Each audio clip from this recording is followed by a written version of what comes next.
Got to get it, Papa.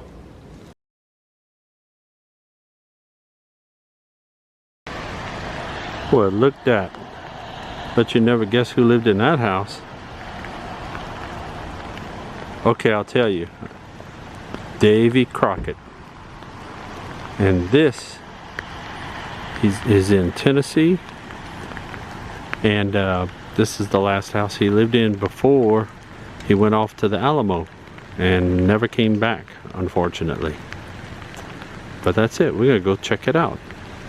This is Davy Crockett's last home before he headed off to the Alamo, and eventually to fame and fortune in Disney movies. It was pretty rainy. There's the old wishing well. And there's the man himself. Oh, it's the cabin in the bigger picture. And I'm guessing it's a cabin and a bear. that's where he ended up. That's 25, and then is anything else you want? It's 10, 15, and 25. Guess I'll get a little bit. Alright. The big bear rug.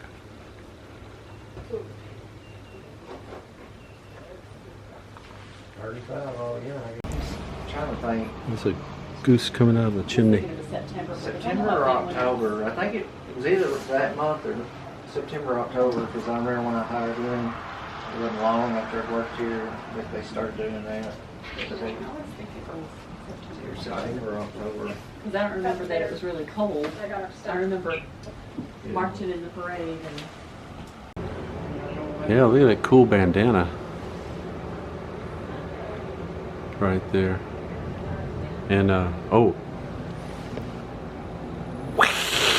I know somebody that does that sometimes.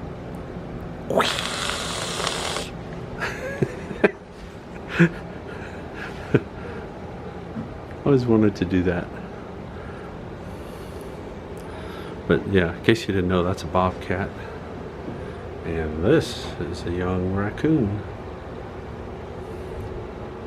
Like the ones in Texas, he's not drunk on a giant beer can. There's some weapons down here. Navy revolver. Oh, look at these.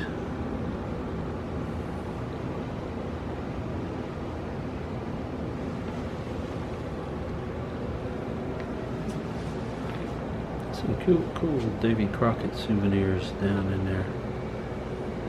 He never would have thought that anybody would want to collect stuff that had his name on it or something, or talk about stories about him. He probably thought that was ridiculous, or he would have thought that was. And yeah, they got air conditioning now.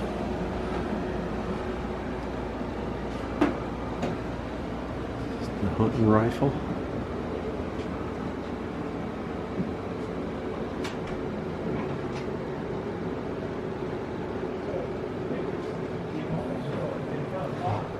Cool bell.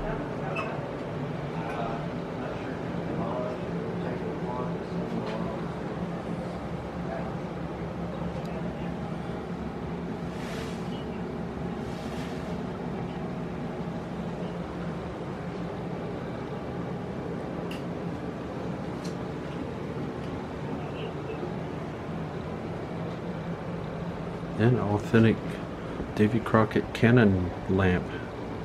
I don't think they let people, they don't have cannon lamps and stuff like that anymore. That's a shame. They should have more of them. I'd like just to have a cannon in my front yard to keep people away. And well, here's the outside of the house. We gotta check again to see if it's how the rain's doing, and maybe get a picture of the real outside. So that's what basically what it looks like.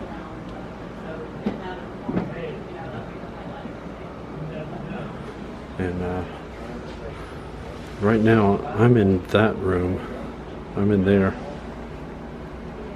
And I'm going to walk into that one. That's the front room. That's where I came in. Hang on a minute.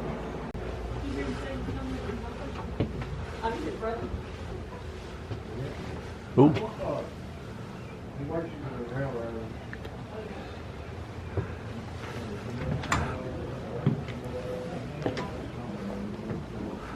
And here's the voluminous upstairs section.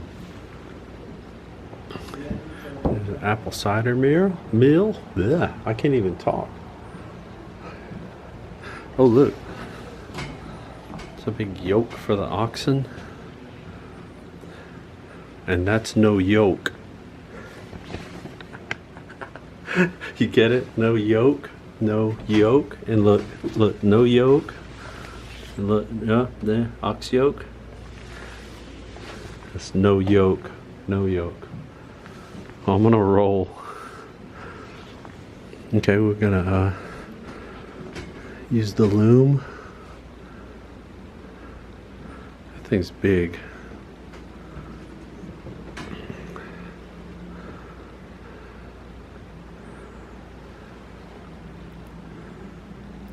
Carpenter's planes. You don't see too many collections of carpenter's planes.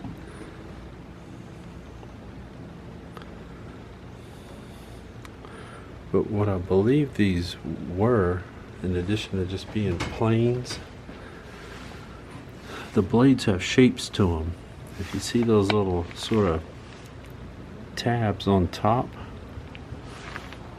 they're all shaped different. And I think the blade inside is that shape, and when you do that, it gives you kind of like a molding, you know. You can see all these have a shape to them too. That's my theory. I'm probably wrong, but that's my theory. And here's the door.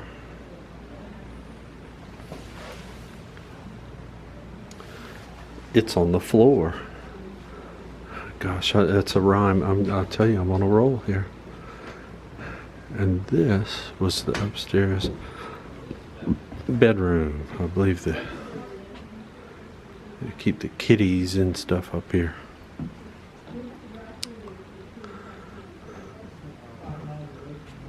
Not too bad. And they have a little window over here. I'm not going to open it, but a little window. You can pop open and throw stuff down at your friends and stuff if they come knocking on the door to bother you. And there's a trunk. Big trunk.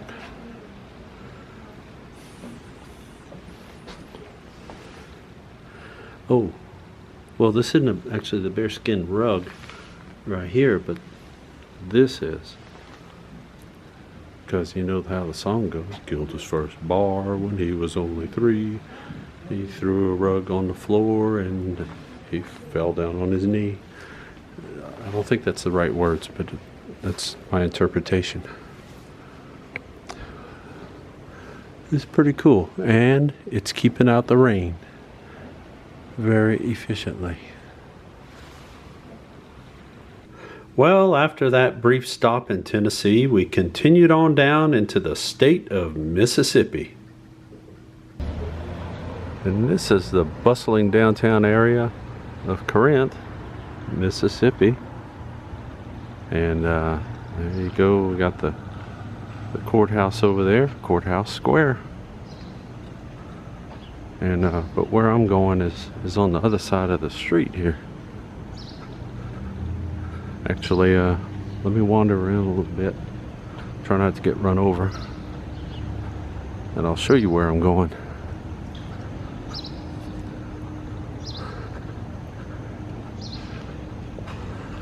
Yeah. Get across the road here.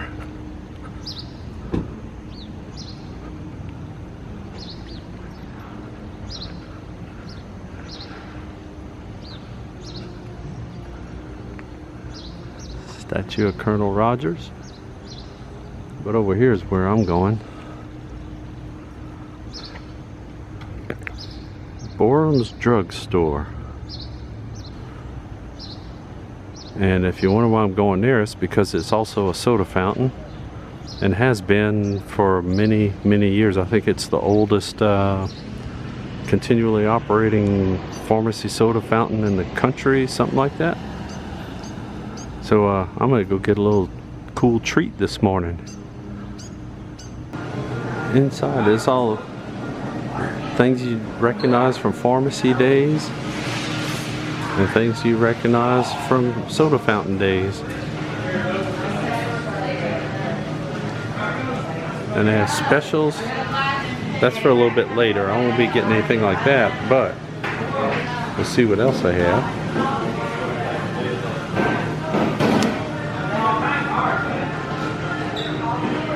That Ye giant elk deer. I think that's an elk. And a regular deer up there. Yeah, lots of cool old prescription stuff.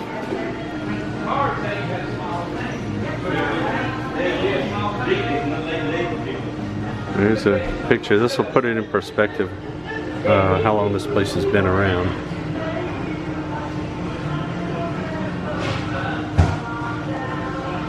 I bet most of these kids would come here and get nice cool treats every once in a while.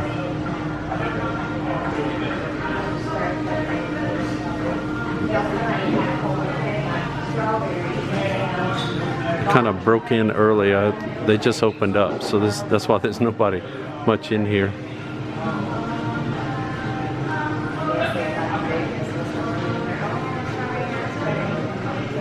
It's photos and historical memorabilia, and they're like dragging some giant logs through town. Oh, here's some cool decanters.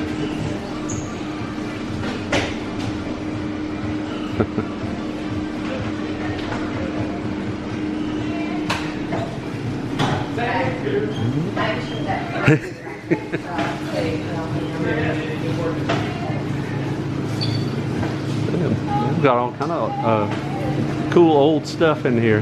Between a lot of local history. Kitchens up there came out of an old hotel in Nashville in the 30s and they tore down. Oh, really? My granddad thought those. Original lithographs, whatever they are. Yep.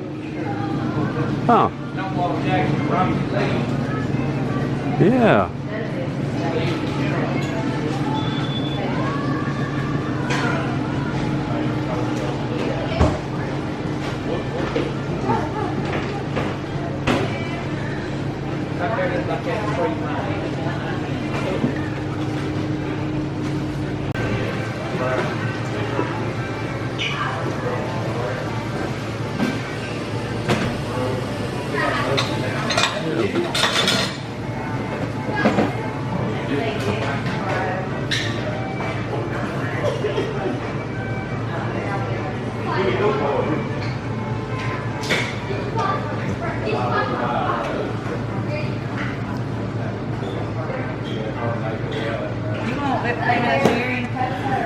Yeah, if it's not too much trouble, that'd be great.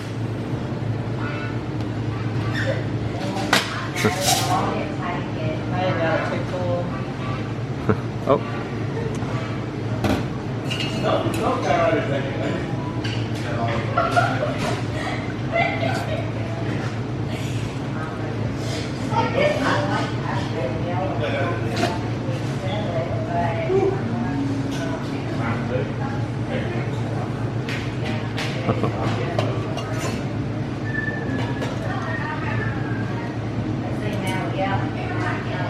There we go. Sorry, I got it.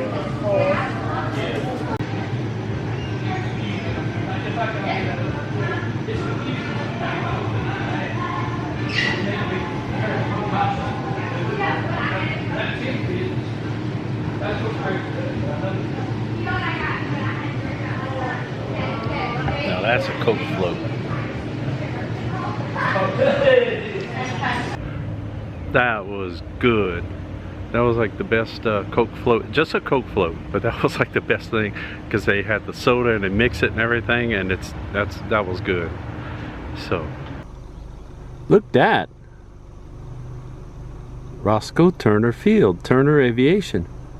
And look, that's him right there in the cockpit of a plane with his pet lion cub that would fly around with him until it got too big.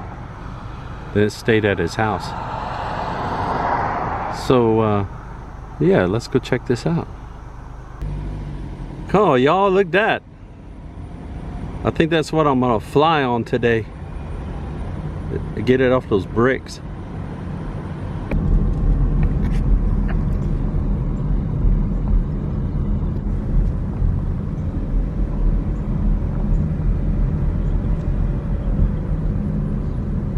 Ooh, that's cool.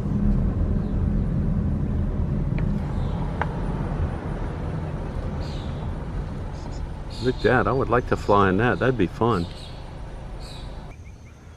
It's a pretty peaceful morning out here at the airport today. This is the terminal building. And yeah, this is cool. The cool I like the seal on the car there for Roscoe Turner Field. That's pretty cool. Oh, somebody got started up. I hear propellers.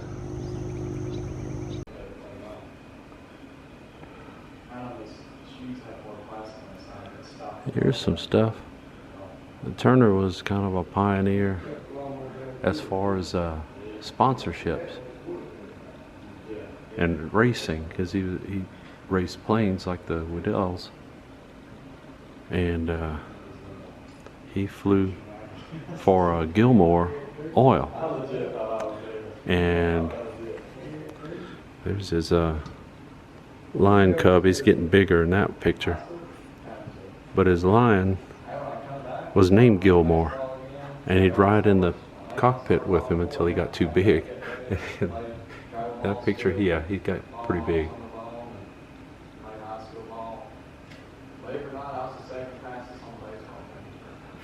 But he also had a cool uniform that he'd wear, even though he wasn't really,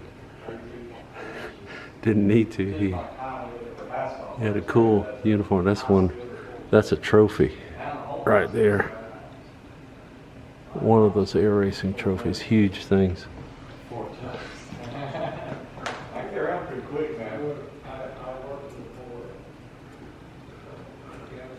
They say every once in a while somebody comes up with some piece of memorabilia, stuff like that about him. Because he grew up over here in Corinth, Mississippi, almost in Tennessee, but not quite. When he started flying, they didn't even have an airport. He would land in a field by his house, by his family's farm.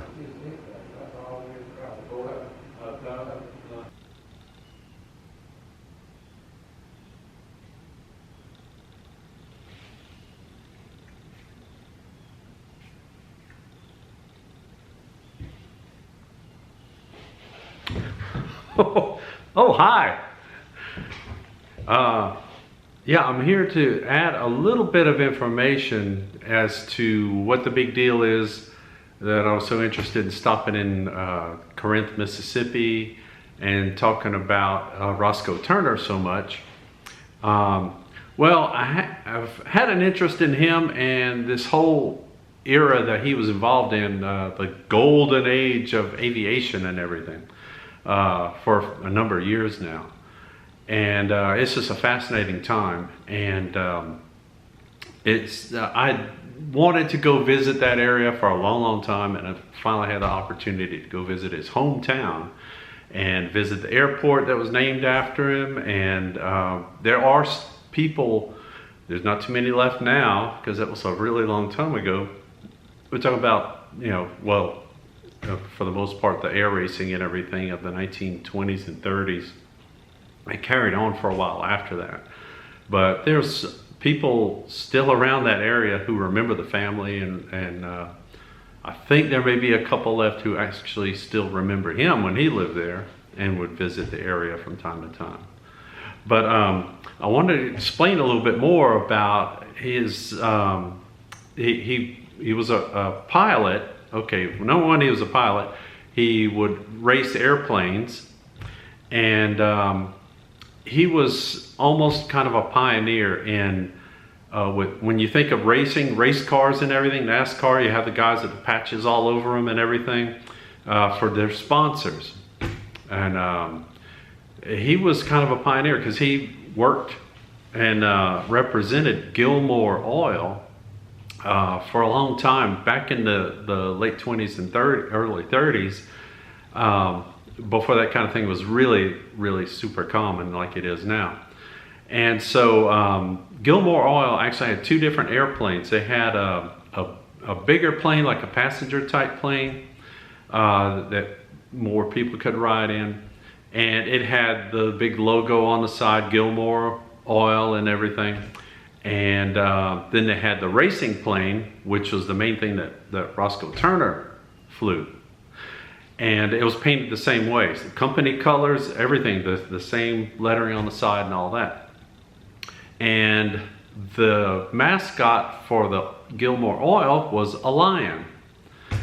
And so at some point somebody had the idea, I don't remember the whole story how it happened, but basically Roscoe Turner was able to get a lion cub that he could carry around with him, and he named it Gilmore, and it was Gilmore, just like the lion on the logo.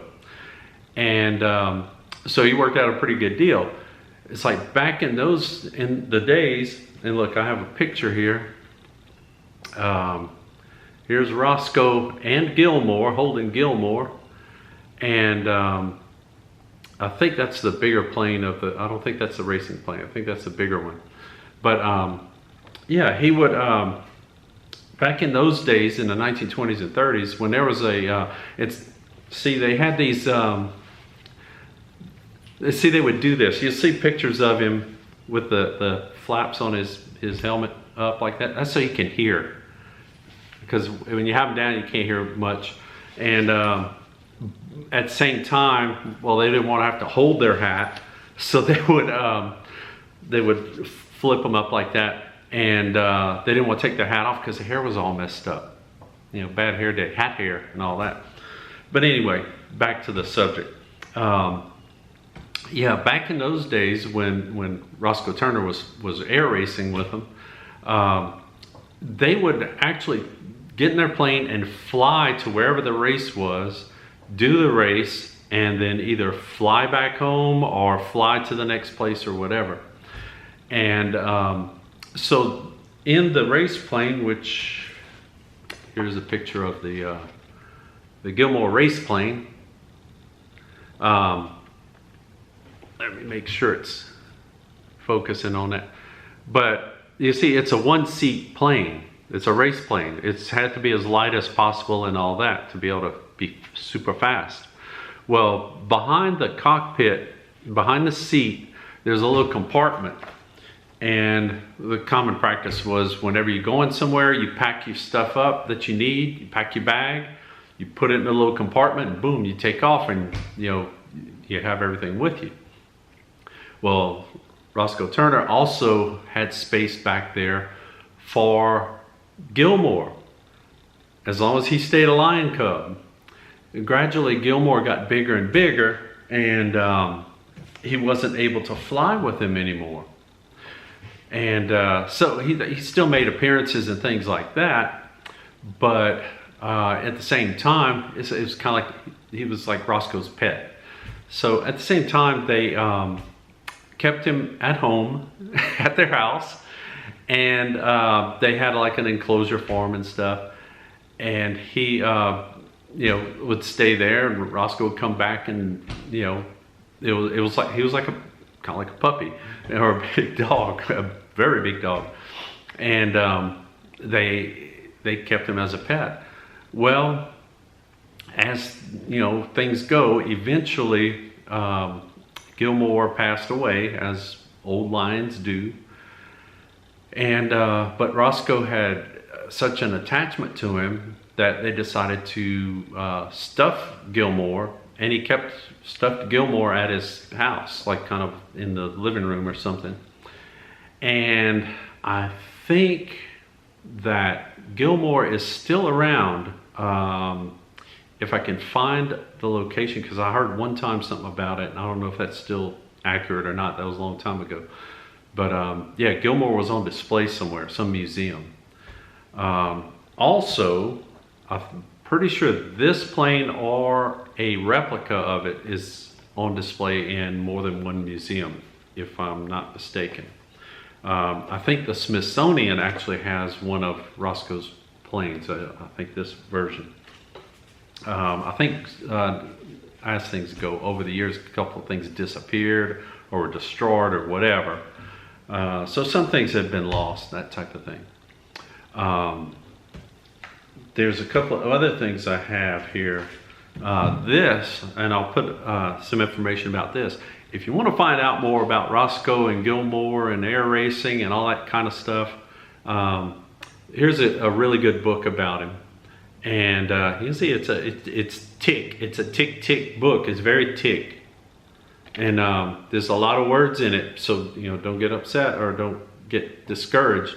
But there are some pictures too. There's a few pictures in here, but it's really good information, and it's interesting times. And he was like a one of a kind. I mean, they don't make them like that anymore.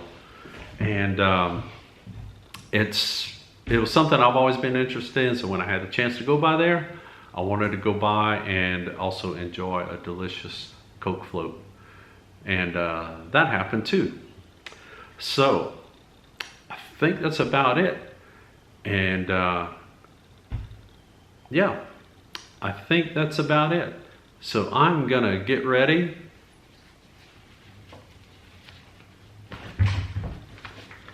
And I'm gonna fly on out of here. I'm gonna have to open the window, but here I go.